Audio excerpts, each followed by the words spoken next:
Hello my dear friends, कैसे हैं आप लोग। आई होप आप लोग अच्छे होंगे और सीटेट एग्ज़ाम की तैयारी बहुत अच्छे तरीके से कर रहे होंगे। तो अब सीटेट एग्ज़ाम में लगभग 15 दिन ही बचे हैं, क्योंकि 8 फरवरी को सीटेट एग्ज़ाम है। आज 21 तारीख है। तो अब 15 दिन स्टडी जो प्लानिंग है, हमने भी 15 दिन स्टडी करके सीटेट एग्ज़ाम को क्लियर किया है। तो अब ऐसा नहीं है कि 15 दिन बहुत कम टाइम बचा है। 15 दिन पर्याप्त टाइम है सीटेट एग्ज़ाम को क्लियर करने के लिए। सीटेट एग्ज़ाम बहुत आसानी से क्लियर किया जा सकता है। बस सीटेट एग्ज़ाम पास करने के लिए अच्छी स्टडी और प्लानिंग होना चाहिए। तो अब कम टाइम में सीटेट एग्ज़ाम को पास करने के लिए, 15 दिन में पास करने के लिए अब हमारी ये प्लानिंग होना चाहिए कि प्रीवियस ईयर क्वेश्चन ज़्यादा से ज़्यादा सॉल्व करना चाहिए। जैसे कि आप टारगेट कर लीजिए कि एक previous year question per day solve करेंगे। वो भी सबसे पहले प्रीवियस ईयर क्वेश्चन जो ऑफलाइन पेपर हुआ था उसको सॉल्व करेंगे। हमें उम्मीद है कि आप लोगों के पास यूथ कंपटीशन या घटना चक्र का प्रीवियस ईयर बुक होगा। अगर नहीं है तो अभी भी टाइम है, आप लोग प्रीवियस ईयर बुक ले लीजिए और उससे जो भी ऑफलाइन पेपर हुआ था सबसे पहले ऑफलाइन पेपर सॉल्व कर लीजिए। उसके बाद अगर टाइम बचता है तो ऑनलाइन जो जो पेपर हुआ था उसको सॉल्व करिए। पर डे एक पेपर सॉल्व करिए और इस पेपर सॉल्व करने के दौरान देखिए कि हमारा क्वेश्चन जो भी गलत हो जा रहा है, वो देखिए कि हमारा क्वेश्चन क्यों गलत हो रहा है। अगर गलत हो रहा है तो उसको जो पूरा डिटेल में क्वेश्चन नीचे डिटेल में डिस्क्रिप्टिव दिया रहता है, एक्सप्लेन किया रहता है, उसको देखिए कि हमारा क्वेश्चन क्यों गलत हुआ, जिससे कि आपका नेक्स्ट पेपर में वही क्वेश्चन, उसी टाइप का क्वेश्चन गलत ना हो। तो सबसे पहले तो एक previous year set per day solve करना है। लगभग 15 सेट सॉल्व कर लेना है 8 तारीख तक, मतलब 8 फरवरी तक 15 सेट सॉल्व कर लेना है। अगर आप 15 set previous year question solve कर लेते हैं तो 100% मैं कह सकता हूँ कि आप लोगों का पेपर क्लियर हो जाएगा।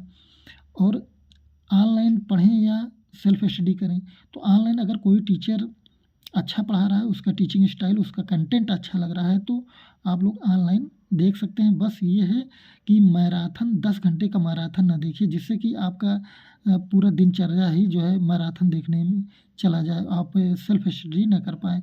अगर 2-3 घंटे में अगर कोई मैराथन पढ़ा रहा है आपको, अगर मान लीजिए सीडीपी आपका कॉन्सेप्ट पूरा क्लियर कर दे रहा है, या कोई सब्जेक्ट आपका जो 2-3 घंटे में पूरा स्टडी करा दे रहा है, पढ़ा दे रहा है, तो आप 2-3 घंटे का मैराथन देख सकते हैं। या 1 घंटे में कोई अच्छा पढ़ाया है, जो भी उसका कंटेंट कम टाइम में अगर अच्छा पढ़ाया है तो उसको आप ऑनलाइन देख सकते हैं। बाकी टाइम आप सेल्फ स्टडी करने में लगाइए।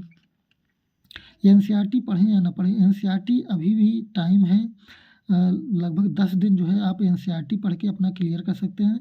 सबसे पहले एनसीईआरटी आप लोगों को 8 और 7 वाली, मतलब 7 और 8 वाली एनसीईआरटी साइंस की पढ़ लेना चाहिए।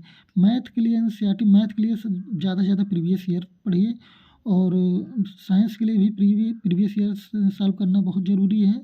लेकिन एनसीईआरटी अगर पढ़ लेते हैं तो आपका 4-5 नंबर, 6 नंबर बढ़ जाएगा, क्योंकि हूबहू क्वेश्चन एनसीईआरटी से साइंस में रखा जाता है। अगर एनसीईआरटी पूरा नहीं पढ़ पा रहे हैं तो आप लोग एनसीईआरटी के हर चैप्टर में क्वेश्चन दिया रहता है, वो क्वेश्चन सॉल्व कर लीजिए।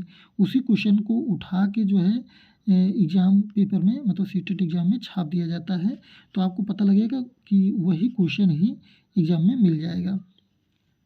अब रही बात कि सीटेट एग्ज़ाम में टाइमिंग, मतलब टाइम मैनेजमेंट कैसे करें। जैसे सीटेट एग्ज़ाम में सबसे ज़्यादा फोकस जो है सीडीपी और शिक्षण को करना चाहिए।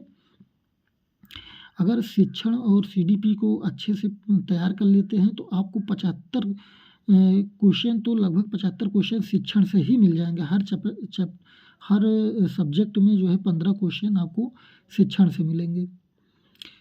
तो जैसे कि बाल विकास और शिक्षा शास्त्र से 30 क्वेश्चन आता है, भाषा लैंग्वेज फर्स्ट से जो है 30 क्वेश्चन, लैंग्वेज सेकंड से 30 क्वेश्चन, मैथ साइंस से 60 क्वेश्चन आता है। तो मैथ साइंस में आपको जो है लगभग 22 क्वेश्चन जो है आपको शिक्षण से रहेगा। 38-40 क्वेश्चन जो है आपको कंटेंट से मिल जाएगा, मतलब साइंस और मैथ से। तो अब जैसे पेपर सॉल्व करने के दौरान क्या है कि सबसे पहले जो है, जैसे मान लीजिए आप सबसे पहले सीडीपी सॉल्व कर रहे हैं, तो सीडीपी को इतना टाइम ना दे दीजिए कि जो है ना और सब्जेक्ट का टाइम सीडीपी में ही लग जाए।